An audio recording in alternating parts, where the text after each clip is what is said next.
Be'ezrat Hashem, we begin today another set of laws in the Rambam's third book, Hilchos, Kiddush, Hachodesh, the laws of sanctifying the new month.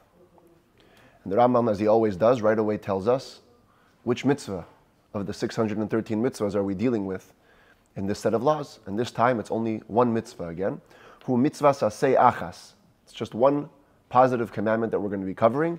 Vihi, which is lechashe v'leda v'likboya, to calculate, to know, and to set be'eze yoim tchilas kol chodesh mechadshei hashana, which day will be the beginning of every month of the months of the year. The High Court has a mitzvah to make a calendar.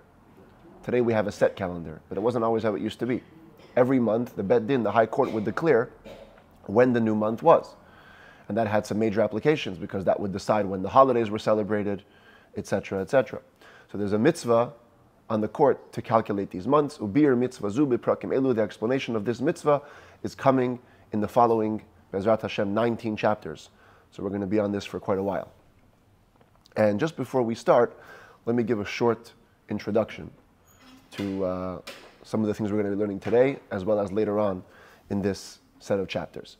On the screen, we see a representation of the planetary system as it is according to the Torah. In the very first book of the Rambam, in the very first set of laws, the Rambam told us that the earth is in the center of all that is, and all the planets circle around it. For these laws, all that's going to be relevant is the sun and the moon. That's why in this picture, all you see is the sun and the moon. But technically, all the planets also turn around the earth, going from east to west. This is called, the Rambam calls this the Galgal Hayomi, as though there's a ball that encompasses all of existence, and it turns all of existence every day from east to west. That's why we observe every day sunrise and sunset. In this slide, they're going from side to side. But that's because it's drawn from the perspective of somebody who's standing on top of the earth. But if you're in America, which is like, in the middle of the earth, right next to the equator, and so you would turn the ball on its side, what we would observe is the planets going around us from east to west, sunrise and then sunset every single day. Now, as it's going to become clear throughout these halachot, at the same time that there's an outer force pushing all of existence from east to west, the sun and the moon, truth is all the planets, but again, for these laws, all that's relevant is the sun and the moon themselves are journeying in the opposite direction, from west to east. And that journey is going to become the central focus of these laws. The Rambam will describe them later, how fast they go. The sun goes about 1 degree per day, and the moon goes about 13 degrees per day, which creates a difference of 12 degrees per day. So every day the moon is getting further and further from the sun on the west to east orbit. After about a month, after about 29 and a half days to be exact, the moon catches up to the sun. So I wonder if I can show you this here on the slide. Let's just say, for argument's sake, that the sun and the moon are both aligned at 0 degrees. The way the sages identified where the sun and the moon are against a group of stars. They call this the ecliptic, or the mazalot in Hebrew.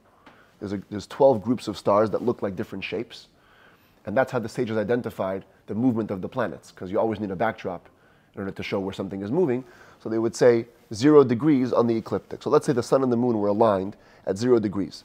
After 1 day, you can see the sun is at 1 degree, and the moon has traveled now 13 degrees, so it's at 13, there's a difference of 12 degrees. After 2 days, now the difference is bigger. The sun traveled a total of 2 degrees, but the moon went 26 degrees. And so on and so forth. The moon keeps going further and further away. And then, after about a month, the sun has traveled 29 degrees. The chart kind of moved. But here is 0, here is 30. The sun kind of traveled 29 degrees. And the moon has gone all the way around and come back and caught up to the sun. That's called molad. The Moilad, when we announce in Shul when the Molad is going to be, that means the moment of conjunction, when the moon is going to meet again, be in alignment with the sun. And in the old days, how did you know that? They measured it with tools. There were scientific mathematical tools, they figured out. Mm-hmm. Now, technically that would mean that every month there should be an eclipse, right? If the moon is between the sun and the earth, there should be an eclipse. We're going to learn later in chapter 16 why that's not that way, why there isn't a solar eclipse every month.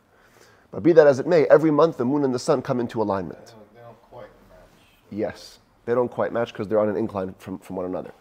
But at a base level, the moon and the sun come into alignment once a month. Now, follow this.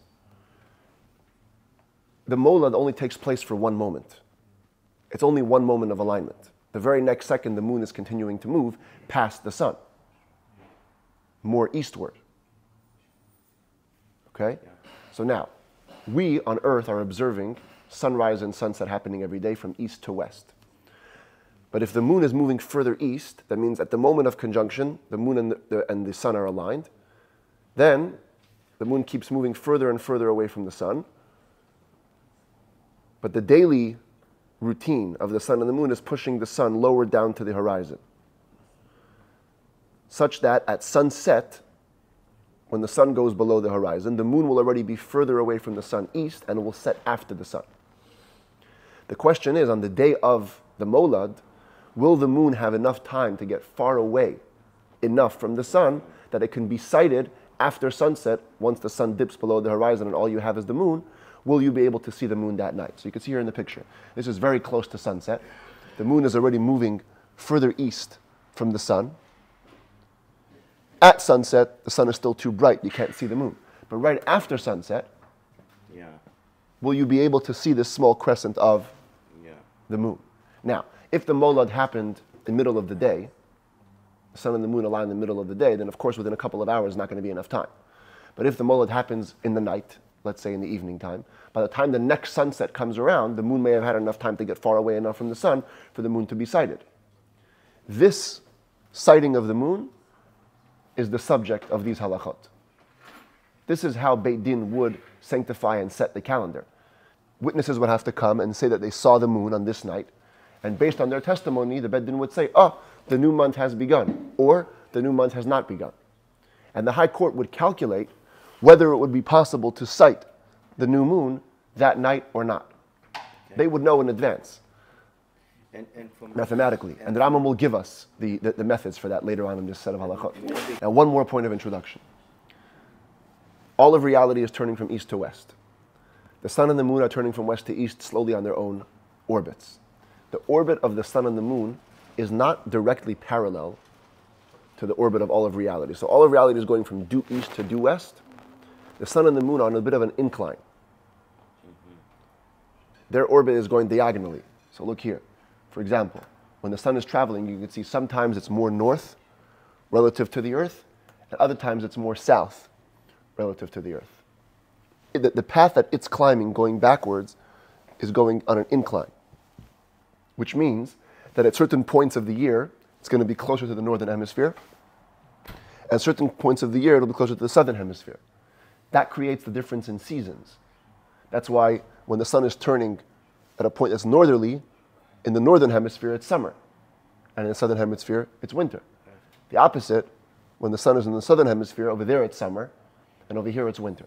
Now this concept helps us understand why in Jewish calendar, every couple of years we have leap years. This year is a leap year. Where are leap years created from? The moon goes around the earth every month. Right? It takes about 1 month for it to go around. It's 11 days less. The sun, nothing happens to the sun after a month. It takes a year for anything significant to happen to the sun. 365 days about, for a complete revolution around the earth.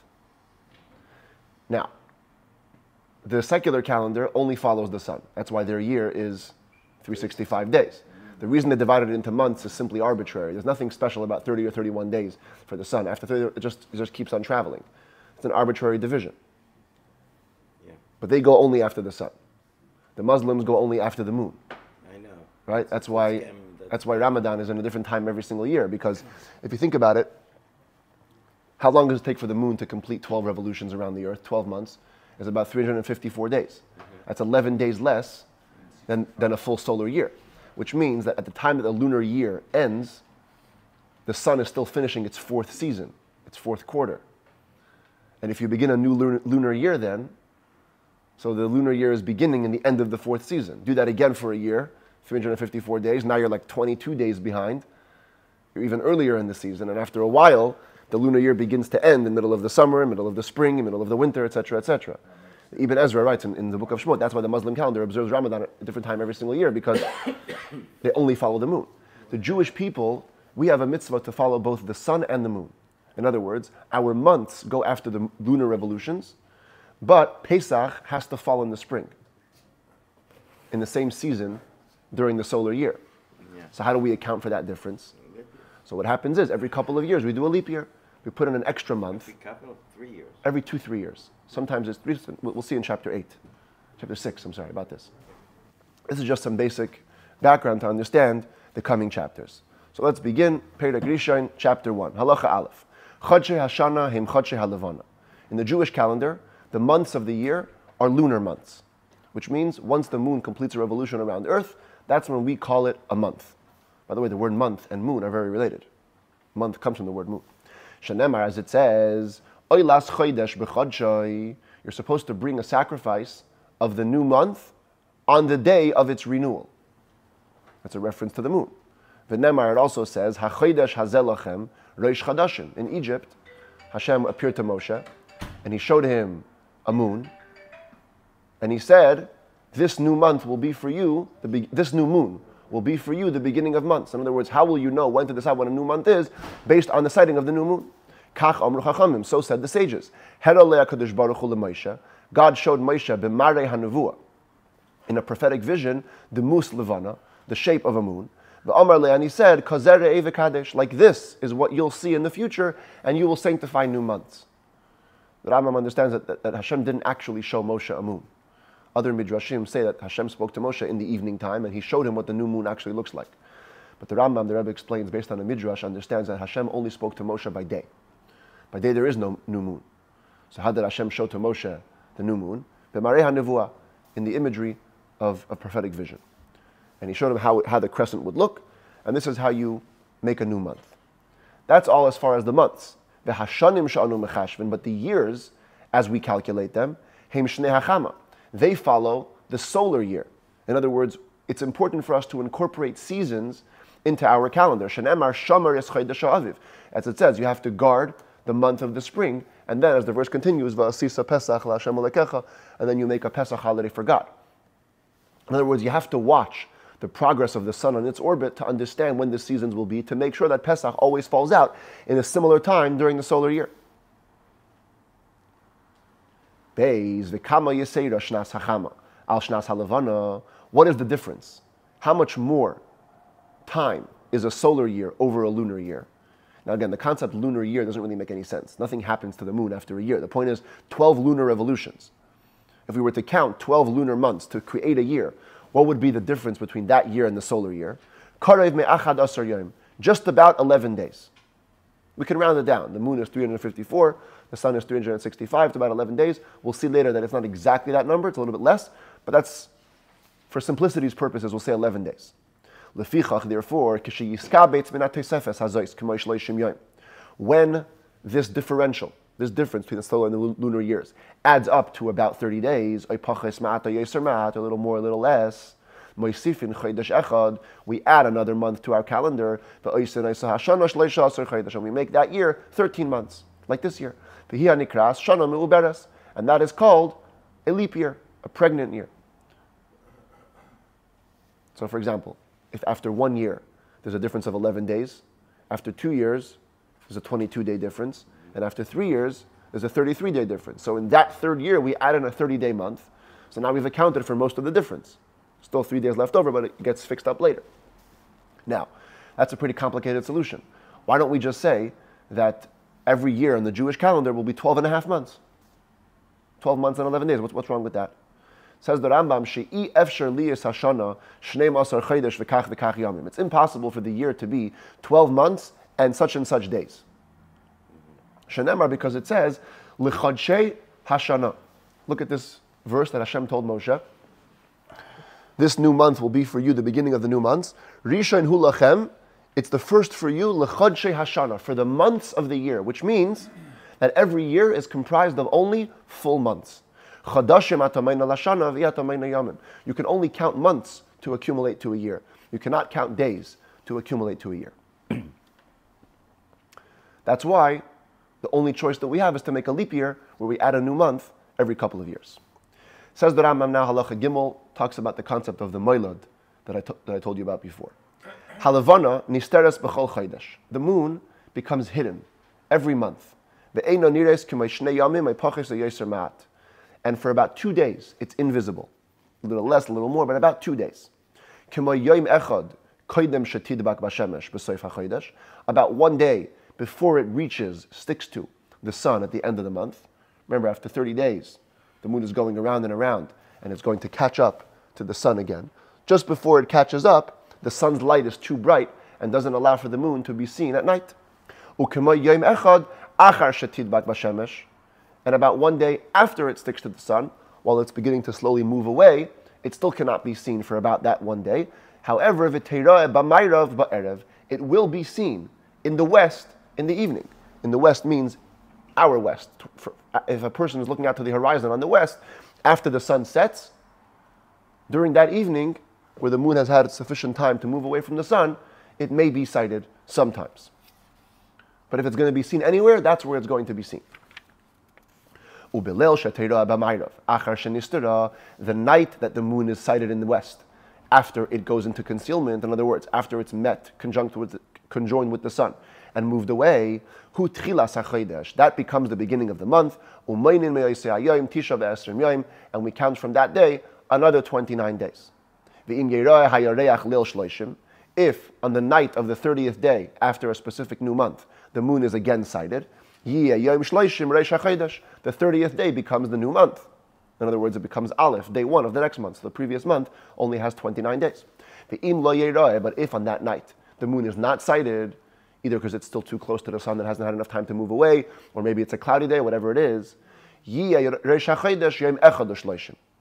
then we say that day, the 30th day, remains part of the past month, and the Rosh Chodesh, the beginning of the new month, is day 31. And the 30th day remains as part of the past month. However, says the Rambam, even in the times when the High Court dealt with testimony of the witnesses, we don't care about the moon once the night of the 30th day passes. Once we get to the night of 31, we don't care if the moon is seen or not. Bein shenira, bein shalai nira. Whether it's seen or not, Rosh Chodesh becomes that day, day 31. Because a lunar month cannot be more than 30 days. So once 30 days passes and the moon isn't sighted, we know this month is 30 days. The next month begins from day 1.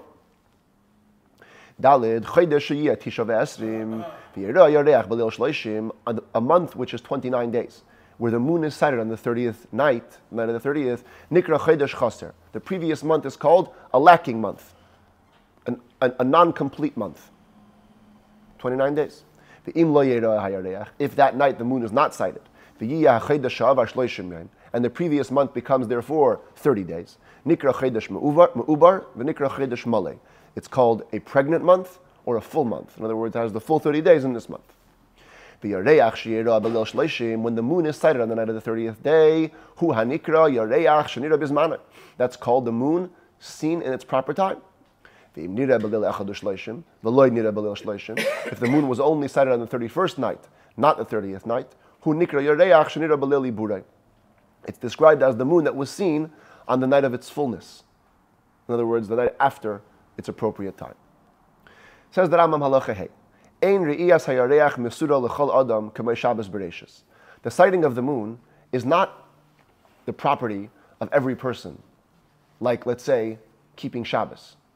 We don't need the High Court to tell us when Shabbos is. Every person counts 6 days and rests on the 7th. So maybe you would think that me and you should also go to our backyards, check the moon, and now we know when Rosh Chodesh is. No, How did they start? doesn't work that way. When they started counting, how did they figure Friday is Friday? They follow the days of creation. Every week since then. Started from day 1? Rather, when it comes to the calendar, these matters are handed over to the hands of the High Court.